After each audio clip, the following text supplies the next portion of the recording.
రేవంత్ రెడ్డి గారు స్పష్టం చేయాలి. మీ ఆది నాయకుడు రాహుల్ గాంధీ గారు ఏ కులానికి సంబంధించిన వ్యక్తి, ఏ మతానికి సంబంధించిన వ్యక్తి, ఏ దేశానికి సంబంధించిన వ్యక్తి, ఆయన బీసీయా, ఎస్సీయా, ఎస్టీయా, ఫార్వర్డ్ క్యాస్టా? స్పష్టం చేయండి మీరు. వాళ్ళ నాన్న ఫిరోజ్ ఖాన్ గాంధీ, వాళ్ళ తాత రాహుల్ గాంధీ గారి తాత ఫిరోజ్ ఖాన్ గాంధీ, వాళ్ళ అమ్మ ఆయన ముస్లిం, వాళ్ళ అమ్మ సోనియా గాంధీ క్రైస్తవురాలు, దాంతోపాటు ఇటలీ దేశస్తురాలు.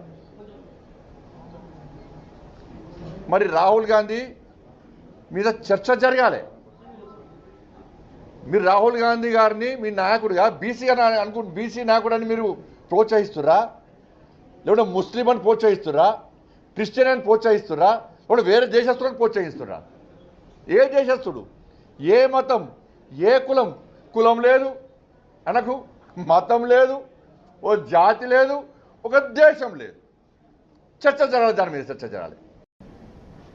అన్యాయం జరుగుతుంది కాబట్టి నేను పార్టీని వీడమంటే చెప్తే నేను ఖచ్చితంగా పార్టీ వీడి వెళ్ళి నాకు తెలియదు, అది వారి అంతరంత విషయం, అది రాజశేఖర్ అంతరంత విషయం. కులాల పంచాయతీ కానివ్వండి, ఇంకోవైపు అగ్రనేతల మధ్య ఉన్నటువంటి పంచాయతీ తమ వర్గానికి ఇవ్వాలని చెప్పి అవన్నీ రాష్ట్ర అధ్యక్షులు చూసుకుంటారు, రాష్ట్ర సంఘటన మంత్రులు చూసుకుంటారు. మేము క్లియర్గా మేము 10% ఉన్నటువంటి ముస్లింలను బీసీలో కలిపితే కేంద్రము అస్సలే ఒప్పుకోదు. అప్పుడు ఒప్పుకోలే, ఇప్పుడు ఒప్పుకో. మేము మతపరమైనటువంటి రిజర్వేషన్లను మేము వ్యతిరేకిస్తాం.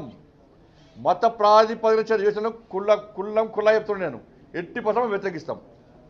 అది తెలిసి కూడా మళ్ళీ కేంద్రాన్ని ఒప్పిస్తాం, మోడీ గారిని కలుస్తాం. తీసేయండి మీరు, 10% ముస్లిం తీసేసి పంపండి, జాబితా పంపండి, చలో మేము ఒప్పిస్తాం.